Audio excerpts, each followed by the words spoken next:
So, I'm going to talk about why I took down the video about factory seconds and why I'm not going to do videos on factory seconds anymore. You see, back in the day, factory seconds were like a big thing at conventions. You would literally go to a convention, there'd be like just bins of factory seconds you could go through and pick through and get for cheap. So I never really associated factory seconds with like something that like the company wasn't aware of. And then later on, I saw other companies. For example, there was some company that was doing Fallout miniatures, and they were selling them on Gamestop. And this was an official thing. This is not some weird thing.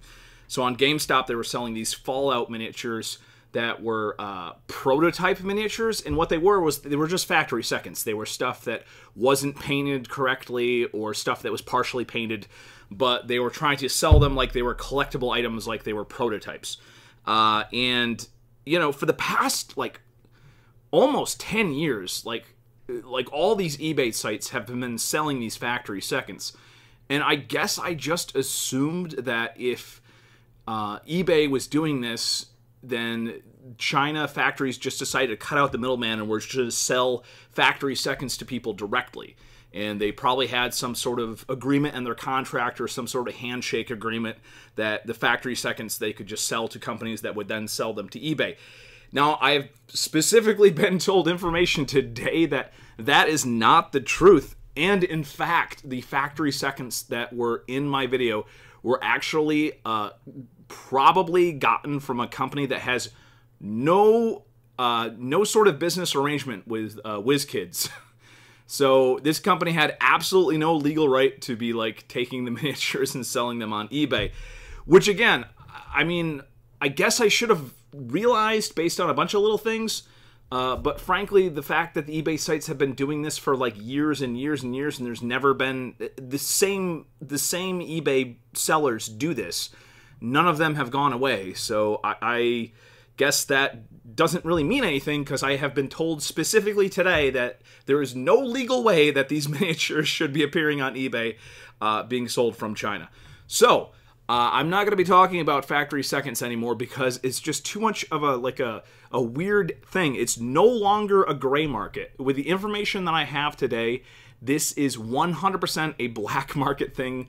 It's completely illegal that these things should be sold from China like this, and, you know, specifically the ones I was talking about. So, no longer going to be discussing factory second miniatures on my channel at all. I know that might upset some people that are looking for a deal, but frankly, I mean, that was just one video. If you look at my backlog, there's plenty of, like, actual legal ways to get cheap miniatures. And frankly, you know, we should really support companies like WizKids, because a couple years ago, like, you couldn't buy miniatures or D&D stuff, like, anywhere. And companies like WizKids have kind of helped bring in some cheap miniatures that you can buy in stores easily, which you could not do before. And especially with the unpainted line, you know, you can actually go into a game store and just buy some miniatures, which is a big deal because that was not happening before. And today was Black Friday, and you could actually walk into a GameStop, which is a national chain, and, well, you can't get it at all GameStops, but some GameStops were selling D&D stuff and D&D miniatures at discounted prices on Black Friday, which is not something I have seen in store for a very long time. So, once again, not going to be talking about factory seconds anymore. There are plenty of other ways to get cheap miniatures. I'm going to be talking much more about stuff like that. If you have any feelings about this, if you want to start a discussion, please leave a comment below.